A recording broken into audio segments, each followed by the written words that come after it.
आप जानते हैं छप्पर फाड़ कर देना क्या है? श्री भक्तवान ग्रंथ में एक कथा आती है।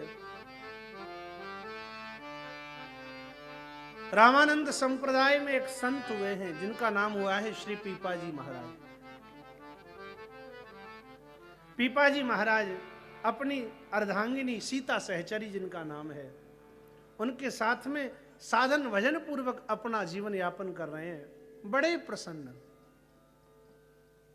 धन का अभाव है घर में थोड़ा सा, लेकिन धन का अभाव उनकी साधना में किसी प्रकार का विघ्न नहीं कर पाता। बड़े प्रसन्न हैं, बड़े आनंद से रहते हैं। एक दिन प्रातः काल का समय था। पीपाजी महाराज राजस्थान में प्रकट हुए। अपने घर के पास ही जंगल था। जंगल में प्रातः काल शौच के लिए गए। शौच करके जब लौटे तो हाथ धोने के लिए, पात्र को साफ करने के लिए, मांजने के लिए मिट्टी खोद रहे थे। जैसे ही मिट्टी खोदी, महाराज वहां पर एक सोने का कलश दिखलाई पड़ा है। देखा, सवेरे सवेरे ये स्वर्ण हाथ के नीचे आ गया। अरे राम राम राम राम, आज तो सवेरे ही सवेरे धन का स्पर्श हो गया, आज का दिन तो खराब हो गया। कैसी घृणा है धन से महात्माओं को।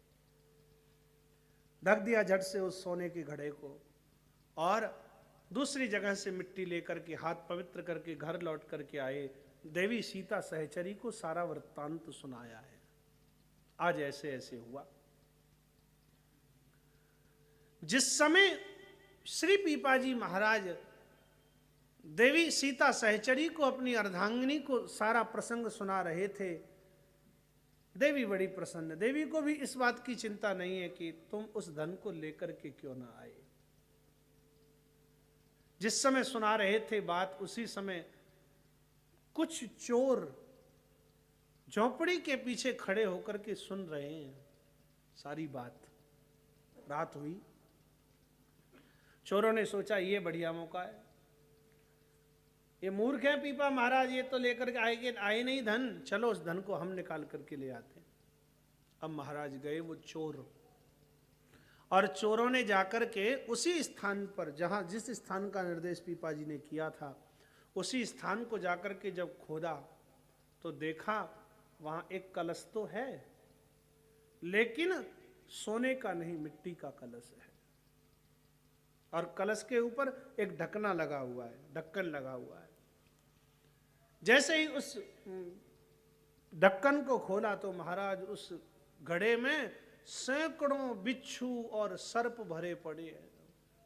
झट से ढक दिया चोरों ने उसे, और मन में सोचने लगे, लगता है हमारी चोरी की इस बात को पीपा महाराज ने सुन लिया। ये बहुत चालाक साधु है, इसने हमें मारने की इच्छा से यहां पर ये घड़े में सांप और बिच्छू बंद करके रख दिए। चलो कोई नहीं, इसका मजा इसी को चखाएंगे।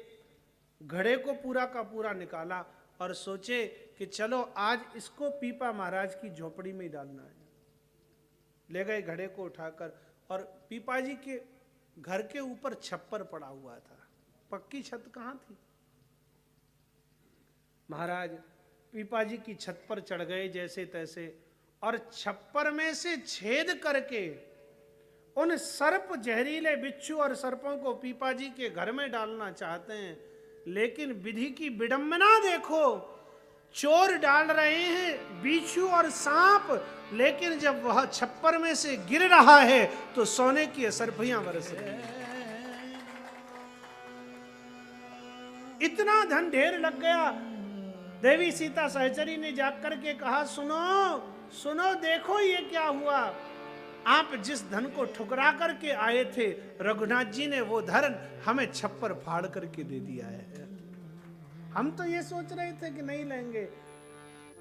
पीपाजी महाराज ने कहा, देवी ठीक है, यदि रघुनाथ जी देना ही चाहते हैं तो हम लेने से इनकार करने वाले कौन हैं, लेकिन अब इस धन से जितना हो सके साधुओं की, गौओं की, संतों की सेवा करो। अब तो महाराज पीपाजी के घर में अखंड साधु सेवा और गौ सेवा होने लगी। जब तक वो धन समाप्त न हो गया जो रघुनाथ जी ने, राम जी ने दिया था, तब तक उन्हें चैन ना मिला। और जब सारा धन समाप्त हो गया तो महाराज फिर से दोनों पति पत्नी भगवत भजन में लग गए।